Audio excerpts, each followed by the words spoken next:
नमस्कार दोस्तों, आप सभी का विश्व भारती चैनल में बहुत बहुत स्वागत है। दोस्तों, पिछले कुछ समय में बहुत ही बड़ी जानकारी आ रही है कि ये जो अनिल देशमुख महाराष्ट्र के पूर्व गृह मंत्री और सचिन वाजे जिन्हें ये वसूली मामले का पूरा जो केस उनके ऊपर चल रहा है, उस विषय में बहुत बड़ी जानकारियां आ रही है, जो कि ये मीडिया चैनल दिखा नहीं रहे ताकि किसी को अंदाजा नहीं लगे कि अंदर ही अंदर क्या खेल चल रहा है। इस विषय पर इस केस में बहुत ही बड़ा खेल शुरू हो चुका है, जिसकी पूरी जानकारी हम आपको इस वीडियो में देने जा रहे हैं।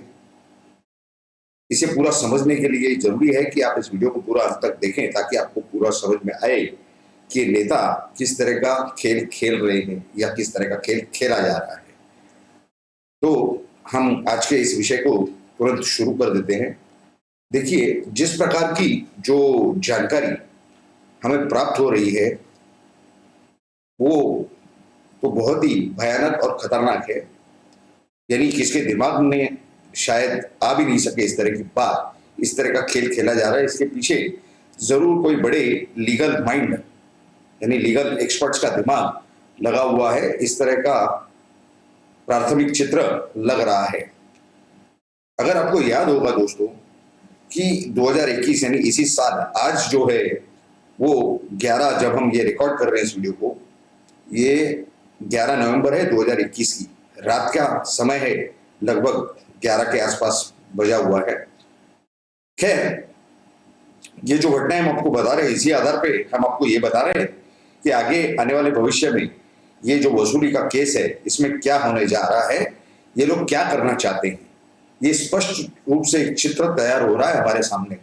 और ये जो घटनाएं हुई है, उस आधार पर बिल्कुल हर बात स्पष्ट रूप से दिखाई दे रही है। क्या है ये हम आपको इसी वीडियो में बता रहे हैं। देखिए, अगर आपको याद होगा, इसी साल मार्च में 2021 जब ये पूरा मामला वसूली का आया था, क्योंकि जो मनसुख हिरेन की हत्या हुई थी,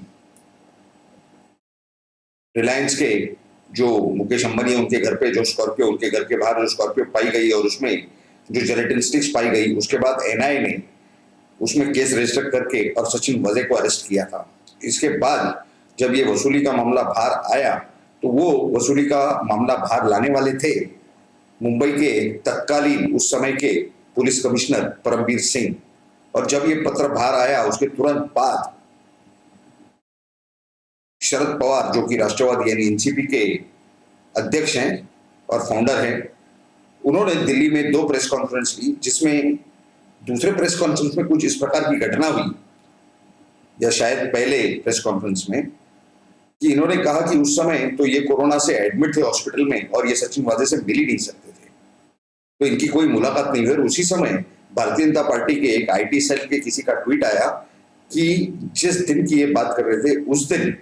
उनका हॉस्पिटल से डिस्चार्ज हुआ था और हॉस्पिटल के कंपाउंड में ही इन्होंने प्रेस से मुलाकात की थी। तो ये विषय प्रेस वालों ने सामने लाने के बाद में इनकी बोलती बंद हो गई और इन्होंने वो प्रेस कॉन्फ्रेंस वाइंड अप कर दिया। और उसके तुरंत बाद जो घटना ये हुई कि आखिर में इन्होंने, जो शरद पवार ने कहा था सेकंड प्रेस कॉन्फ्रेंस में कि इसका निर्णय मुख्यमंत्री लेंगे, तो 5 अप्रैल 2021 को अनिल देशमुख ने उनके गृह मंत्री पद का इस्तीफा यानी त्यागपत्र सौंप दिया मुख्यमंत्री को। और लगभग उसके 48 घंटे के अंदर यानी 7 तारीख को, ये 4 या 5 तारीख को इनका त्यागपत्र की बात हुई है, और 7 अप्रैल को एक जानकारी मिली, जानकारी प्राप्त हुई, मीडिया में भी आ गई। उसके बाद हमें प्राप्त होने के बाद में कुछ घंटों के अंदर मीडिया में भी आ गई कि ये जो सचिन वाजे हैं, जो एनआईए की कस्टडी में थे गिरफ्तार होने के बाद, इन्होंने एक पत्र लिखा था एनआईए कोर्ट को अपनी मर्जी से, जिसमें उन्होंने अनिल परब, अनिल देशमुख वगैरह वगैरह इतनी सारी कुछ बातें बताई थी कि इन्होंने हमें बुलाया था, इतने पैसे मांगे थे, हमें लिस्ट दी थी कि ये बार हैं, इतने सारे, इनसे 3 साढ़े 3 लाख रुपए हर महीने वसूल करो, इत्यादि इत्यादि इस प्रकार की बातें उन्होंने उस पत्र में लिखा था, कथित पत्र में लिखी थी। और वो पत्र उसी एनआईए के स्पेशल कोर्ट ने एनआईए को दे दिया उसकी जांच करने के लिए। उसके बाद उसमें सीबीआई और एनआईए और ये सब जुट गए इस मामले में, क्योंकि केस दर्ज हो चुका था। सीबीआई को जो आदेश मिला था हाईकोर्ट से, उसके बाद वो केस दर्ज होने के बाद में इनका त्यागपत्र हुआ था। तो इसके बाद अगर आपको याद आता होगा कि ये सब चलते चलते अनिल देशमुख जो हैं पूर्व गृह मंत्री, ये फरार चल रहे थे। ये कभी सेशन कोर्ट जाते, कभी हाई कोर्ट जाते, कभी सुप्रीम कोर्ट जाते, फिर हाई कोर्ट आते, फिर सुप्रीम कोर्ट जाते। और इनके साथ राज्य सरकार भी थी, वो भी ये जो मांगे कर रहे थे लगभग उसे सपोर्ट करने के लिए, इनकी मांगों को सपोर्ट करने के लिए महाराष्ट्र की महाविकास आघाड़ी सरकार भी जनता के पैसे पर वकील खड़ा करती और इन्हें सपोर्ट करती। यानी इनका तो खुद का वकील होता ही, वो अलग, लेकिन सरकार भी जिस तरह का स्टैंड लेती कोर्ट में पार्टी बन करके, और कई बार तो उसमें एक दो बार तो महाराष्ट्र सरकार ने भी अर्जियां डाली हुई थी कोर्ट में। खैर, उन्होंने ये डाला था कि ये जो बदली और ट्रांसफर का जो मामला है इसकी जांच नहीं हो, उसको विरोध किया वगैरह वगैरह, ये सब काफी सारे हंगामे हुए उसके अंदर। लेकिन आखिर में जांच करने का अधिकार जो एजेंसी का है उसे वो अधिकार दे दिया गया। और जब सभी रास्ते बंद हो गए तो इन्होंने, देखिए अगर आपको हम तारीखें और आगे की घटनाएं समझाएंगे तो आपको समझ में आएगा कि खेल किस प्रकार चल रहा है। इनके जो एक पीए थे, दो पीए थे, एक पीए एक पीएस, कुंदन और कुछ नाम था, ये दोनों को जमानत क्यों नहीं मिल पाई और सचिन वाजे को जमानत क्यों नहीं मिली इतने सारे महीने? उसका पहले सबब, उसका कारण समझ लीजिए कि ईडी ने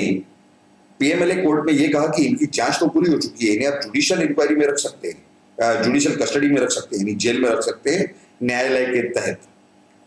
न्यायालयीन कोठड़ी जिसको कह सकते हैं, मराठी में कहते हैं। लेकिन इन्हें जमानत नहीं दी जाए, इनके जमानत अर्जियों का विरोध किया गया। क्यों?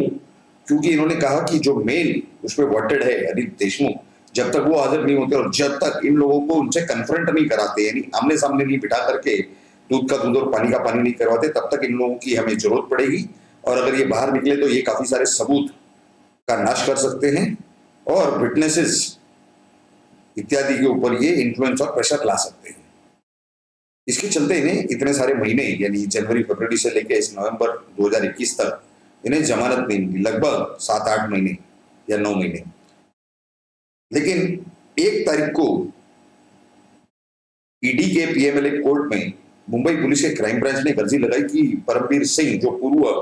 पुलिस आयुक्त हैं, पुलिस कमिश्नर मुंबई के, ये तो फरार चल रहे हैं, तो इनके खिलाफ जो केस दर्ज हुए एक्सटॉर्शन के यानी वसूली के, उस केस में सचिन वाजे इन्वॉल्व था, इसके लिए हमें उसकी कस्टडी चाहिए उसकी जांच करने के लिए।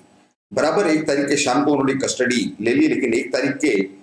सुबह, यानी लगभग सुबह और दोपहर के बीच में, अगर आपको याद होगा, यानी वो दिन था धनत्रयोदशी, यानी धनतेरस के एक दिन पहले, सोमवार का दिन था। उस दिन अनिल देशमुख ईडी के सामने हाजिर हुए क्योंकि उनके सब रास्ते खत्म हो चुके थे। और इस तरह की कुछ बात हो गई कि एक हाथ दे और एक हाथ ले, यानी अनिल देशमुख को तो इन्होंने 1 तारीख के रात को, यानी 2 तारीख के सुबह 1 तारीख के रात के 12 बजे के बाद इन्होंने अरेस्ट किया क्योंकि ये कोऑपरेट नहीं कर रहा था ईडी के साथ, जांच में सहकार्य नहीं दे रहा था। लेकिन उसके इसके अरेस्ट होने के, अनिल देशमुख के अरेस्ट होने के कुछ घंटे पहले, यानी 6-7 घंटे के आसपास पहले, सचिन वाजे को जुडिशियल कस्टडी से, यानी जेल से क्राइम ब्रांच ले जा चुकी थी अपने कस्टडी में। उसके पहले अनिल देशमुख वहां हाजिर हो चुके थे। अब देखिए, सचिन वाजे को अनिल देशमुख का सामना कराना है, सामने सामने बिठा करके ये जो पूरा मसला है, क्योंकि अनिल देशमुख नहीं मिल रहे थे तो ये तीनों जो है 7-8 महीने अंदर सड़ गए, जेल के अंदर सड़ना पड़ा। लेकिन जब अनिल देशमुख मिले हैं तो ये जो दो, एक है पीए और पीएस, इनका तो वो क्लियर हो जाएगा। लेकिन सचिन वाजे जो कलेक्ट करते थे और जिन्होंने मेन जानकारी दी है, वो अब क्राइम ब्रांच के कस्टडी में है। और क्राइम ब्रांच के जिस कोर्ट में, सेशन कोर्ट में जो इनका मसला चल रहा है परमवीर सिंह का, वहां पर जब ईडी ने अर्जी लगाई तो मुंबई क्राइम ब्रांच की तरफ से जो वकील खड़े थे, पब्लिक प्रोसिक्यूटर, उन्होंने कहा कि हमारी इस जांच को डिरेल करने के लिए ये सचिन वाजे की कस्टडी चाहते हैं। तो वो उनकी अर्जी रिजेक्ट की गई। उस विषय में वो हाईकोर्ट जाएंगे, आगे जरूरत पड़ेगी सुप्रीम कोर्ट जाएंगे, मसला अलग है। लेकिन कहने का मतलब ये, जब तक सचिन वाजे नहीं मिलते ईडी को कस्टडी में, तब तक अनिल देशमुख को जमानत नहीं मिल पाएगी। लेकिन ये तो होगी एक बात। अभी कल ही, यानी बिल्कुल 24 घंटे पहले, पिछले 24 घंटों के अंदर, ये कुछ सूत्रों द्वारा जानकारी प्राप्त हुई है, कुछ विश्वसनीय सूत्रों से, और एक आध दो क्षेत्रीय मराठी के मीडिया चैनल ने भी दिखाई, इस तरह की भी हमें जानकारी प्राप्त हुई। उसमें यह कहा गया कि सचिन वाजे, क्राइम ब्रांच जिस कोर्ट में ये केस चला रही है परमवीर सिंह के वसूली के मामलों का, एक्सटॉर्शन का, जो उनके ऊपर 5-7 कुछ एफआईआर दाखिल हैं, रजिस्टर हैं, उसमें सचिन वाजे ये कहने जा रहे हैं कि इन्होंने जो ईडी को बयान दिया है वो ईडी के प्रेशर में आकर के बयान दिया है। यानी इस केस को किस तरह से ढीला करने की कोशिश चल रही है, यानी इसके पीछे किसका दिमाग हो सकता है, आप समझ रहे हैं हम क्या कहना चाहते हैं। यानी इसके बाद अगर ये इस कस्टडी में आ जाए ईडी के, तो पीएमएलए यानी ईडी का जो कोर्ट है, PMLA prevention of money laundering act के तहत जो स्पेशल कोर्ट है, उसमें ये वो पिछले वाले सेशन कोर्ट के जो बयान दिया गया है उसकी कॉपी इनके वकील वहां पेश करेंगे कि ईडी की तरफ से तो हमें तकलीफ है, हमें जल्द से जल्द यहां से जमानत पर छोड़ दिया जाए। इस तरह की ये व्यवस्था चल रही है केस को ढीला करने की, ताकि अनिल देशमुख, सचिन वाजे और वो जो कुंदन वगैरह जो भी हैं उनके पीए और पीएस, पूर्व गृह मंत्री अनिल देशमुख के, ये जल्द से जल्द किस तरह से बाहर निकल सके। बल्कि इनकी कस्टडी के लिए भी इनका आर्गुमेंट वहां पर वही होगा कि ईडी को कस्टडी नहीं दी जाए, वो दबाव डाल करके वो बयान लेते हैं। तो इस तरह का ये पूरा चल रहा है। लेकिन जब तक ये कस्टडी ईडी को नहीं मिलती तब तक अनिल देशमुख ये जुडिशियल ईडी के कस्टडी में रगड़ जाएंगे। उनकी जांच अभी चल रही है, इसके बाद इनका जुडिशियल कस्टडी होने की संभावना है, लेकिन इनकी जमानत तब तक नहीं हो पाएगी जब तक सचिन वाजे ईडी के कस्टडी में मिल करके और ये अनिल देशमुख से जब तक इन्हें कन्फ्रंट नहीं कराया जाता, सामने सामने बिठाकर दूध का दूध और पानी का पानी नहीं कराया जाता। ये तो हुआ इस विषय में जो जानकारी हमें मिल रही है। लेकिन इसमें सवाल ये है कि ये जो सब चक्कर चल रहा है, ये सबके चलते चलते बीच में आर्यन खान का मुद्दा आ गया। आर्यन खान का मुद्दा इसके लिए ये हाईलाइट कराया गया मीडिया के अंदर, और उसके अंदर नवाब मलिक रोज के रोज, वहां के जो मंत्री हैं माइनॉरिटी अफेयर्स मिनिस्टर, रोज के रोज सुबह 10 बजे 8 बजे 9 बजे बयानबाजी करते थे और मीडिया और जनता का ध्यान कहीं और भटका रहे थे। क्योंकि ये जो पूरा जो षड्यंत्र जो इनका चल रहा था, इसके पीछे एक और कार्रवाई जो चल रही थी इनकम टैक्स की, जो 70 जगह पर छापे पड़े भारत भर में, ये पवार परिवार के जो बेनामी संपत्ति का साम्राज्य है उस पर, उसमें लगभग 1400 करोड़ की प्रॉपर्टियां जो अटैच की गई, उस विषय में नोटिस निकाले गए हैं। लेकिन ये कोई क्लेम करने तैयार नहीं है। और मोदी जी ने जिस तरह का कानून में बदलाव किया है, अगर ये क्लेम करने आते हैं तो इनके ऊपर तो कार्रवाई होगी, वो तो होगी, प्लस 25% और, यानी जितनी संपत्ति जब्त है उसके 25% इनके ऊपर दंड पड़ेगा, पेनल्टी। तो ये बिल्कुल सवाल ही नहीं है इन्होंने क्लेम करने का। और इनके पास कोई सबूत नहीं है कि इनका कानून से कमाया हुआ पैसा था। इन्होंने जिस तरह से बैंकों के पैसे लोन दिखा करके अलग अलग कंपनियों के नाम पर उठाए थे, वो कंपनियों में भी ये नहीं थे, किसी और को रखा गया था। कथाकथित 2 बिल्डर हैं मुंबई के जो अभी अंदर जेल में सड़ रहे हैं ईडी के केसेस में, उन्होंने ये लोन उठाए कुछ और काम दिखा करके और ये पैसे कहीं और घुमा दिए, यानी पूरी मनी लॉन्ड्रिंग की। और जो इमारतों में इन्होंने लगाना था वो पैसा इमारतें बनाने के लिए, वो लोग झोपड़पट्टी वाले अभी तक यूं ही सड़ रहे हैं। तो जनता के साथ भी इन्होंने ब्रीच ऑफ ट्रस्ट किया है, विश्वासघात किया है। इसे क्रिमिनल और ब्रीच ऑफ ट्रस्ट कहना गलत नहीं होगा। इसमें देखिए दोस्तों, अगर आपको ठीक ठीक याद होगा कि ये सब के चलते 2019 में अक्टूबर के 27-28 तारीख के आसपास की बात है। ये सब जानकारी आपको जो बता रहे हैं, इसमें काफी सारी जानकारी आपको शायद इंटरनेट पर भी मिल जाए अगर आप सर्च में कर जाएंगे तो। चुनाव के लगभग पहले सितंबर की बात होगी। ये 27 सितंबर 2019 महाराष्ट्र विधानसभा के चुनाव को पहले शरद पवार ईडी के ऑफिस में जाने वाले थे। 3 दिनों से वो मीडिया को और जनता का पूरा ध्यान आकर्षित किए हुए थे कि हमारा नाम वहां पर आ रहा है किसी इंक्वायरी में और हम वहां जाएंगे। लेकिन उसमें फिर ये जानकारी आई कि वहां के एक पुलिस कमिश्नर जो हैं वो उनसे जाकर के मिले। पुलिस कमिश्नर का नाम है संजय बर्वे, और उनके साथ कोई डीसीपी भी गए थे। लेकिन कहने का मतलब ये है कि बार बार इस तरह की जानकारियां छपती रहती है, मीडिया में आती रहती है कि फलाने पुलिस के अधिकारी जाकर के उनसे मिले। तो किस नाते से वो बुलाते हैं? वो किसी मंत्री के पद पर नहीं है महाराष्ट्र के, ना ही वो महाराष्ट्र के मुख्यमंत्री है, फिर भी वो जाते हैं। और उसमें सबसे ज्यादा जो नाम आ रहा है वो विश्वास नांगरे पाटिल का है। विश्वास Nangare Patil law and order Mumbai में वहां पर वो वहां के जॉइंट पुलिस कमिश्नर है, सह पुलिस आयुक्त कायदा और सुव्यवस्था, कानून और सुव्यवस्था, यानी हिंदी में उसे कानून और व्यवस्था कहा जाता है। और उनकी जो मुलाकातें हैं पिछले साल 1.5 साल के अंदर की कुछ जानकारी जो हमें प्राप्त हुई है वो हम आपको बता रहे हैं। ये लगभग 28 सितंबर 2020 के आसपास भी वो मिले हैं, जनवरी 2021 में भी मिले हैं, मार्च 2021 में भी मिले हैं। और उसमें अगर आपको बता दें कि ये एक नई घटना अभी अभी हुई और उससे स्पष्ट रूप से दिख रहा है कि इसके पीछे कोई बड़ा खेल चल रहा है। वो कैसे है कि 9 तारीख को, इसी 9 यानी 2 दिन पहले 9 नवंबर 2021 को, क्योंकि ये आरोप लग रहे थे कि अधिकारियों से रिपोर्टिंग लेते हैं, बुला के लेते हैं, तो मुंबई के पुलिस कमिश्नर गए थे वहां के जो गृह मंत्री हैं दिलीप वळसे पाटिल से मिलने, और उसी समय शरद पवार भी वहां गए थे। हो सकता है कि शरद पवार जो के दिलीप वळसे पाटिल के पार्टी के अध्यक्ष हैं, उन्होंने कहा हो कि नहीं, आपके बंगले पे बुला के लीजिए, हम वहीं पे उनसे मुलाकात करेंगे। और उसमें सूत्रों द्वारा जो जानकारी प्राप्त हो रही थी, कल के या आज के महाराष्ट्र टाइम्स में एक जानकारी छपी कि शरद पवार को और दिलीप वळसे पाटिल को वहां के जो पुलिस आयुक्त हैं, कथाकथित तौर पे उन्होंने परमबीर सिंह और सचिन वाजे के मामले की रिपोर्टिंग की। अब आप ये समझिए कि उसी दिन देवेंद्र फडणवीस की जो नवाब मलिक पर आरोप लगाए थे उन्होंने प्रेस कॉन्फ्रेंस लेकर के कि उनके अंडरवर्ल्ड से कनेक्शन है, उसके तुरंत पहले यानी 12 बजे 12:30 बजे वो देवेंद्र फडणवीस की भारतीय जनता पार्टी के जो विरोधी पक्ष नेता है महाराष्ट्र में, उनकी जो प्रेस कॉन्फ्रेंस होती है उसके 1-1.5 घंटे पहले ये बैठक होती है। और अगर ये बात सही है तो ये बहुत ही घातक है,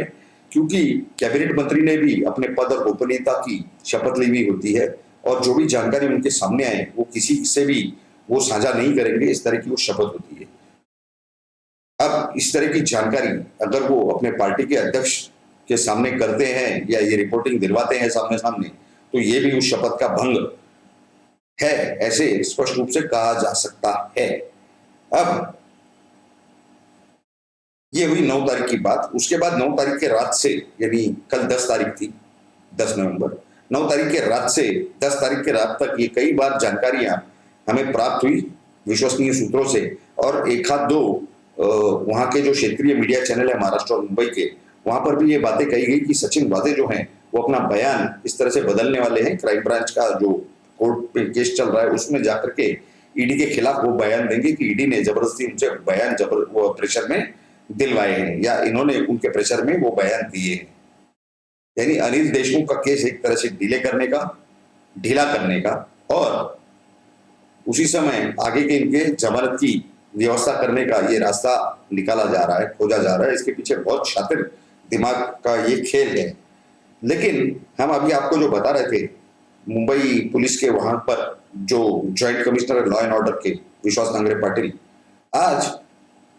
नवाब मलिक के विषय में और इनके विषय में एक बहुत बड़ी जानकारी प्राप्त हुई कि नवाब मलिक जो है वहां पर वो माइनॉरिटी अफेयर्स मिनिस्टर हैं, यानी अल्पसंख्यक विषयों के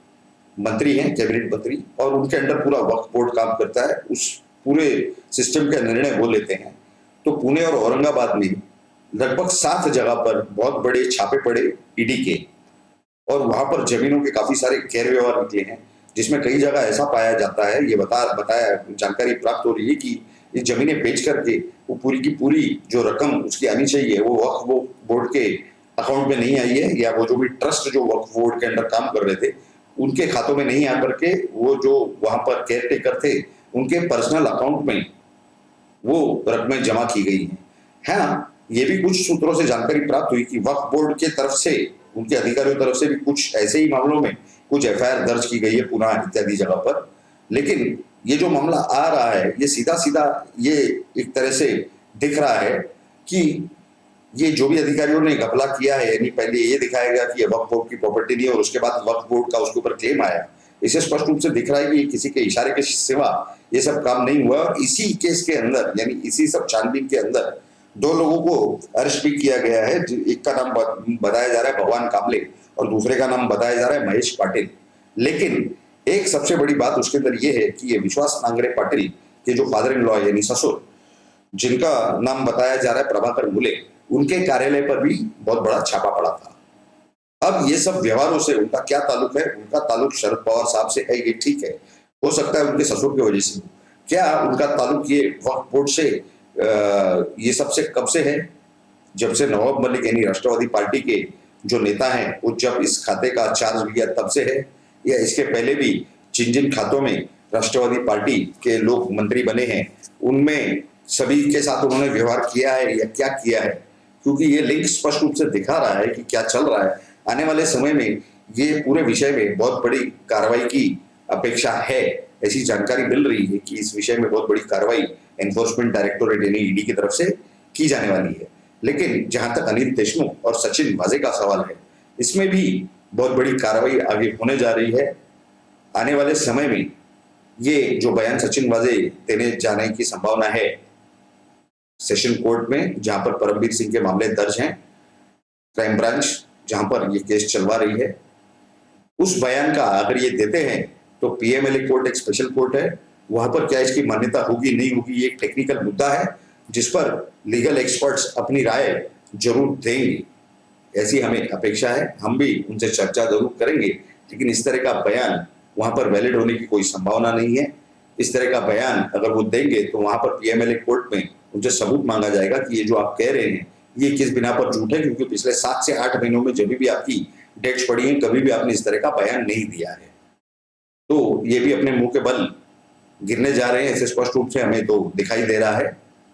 तो इस तरह की पूरे जो उल्टा सुल्टा कारभार और जिस तरह का दिमाग शातिर लड़ाने की कोशिश हो रही है, उसमें क्या ये लोग सफल होते हैं कि नहीं होते, ये तो समय के हिसाब से हमें मालूम होगा, सामने जरूर ये पूरी जानकारी आएगी। लेकिन हमें नहीं लगता कि इनकी सफलता का कोई ज्यादा चांसेस इसमें बच गए हैं। फिर भी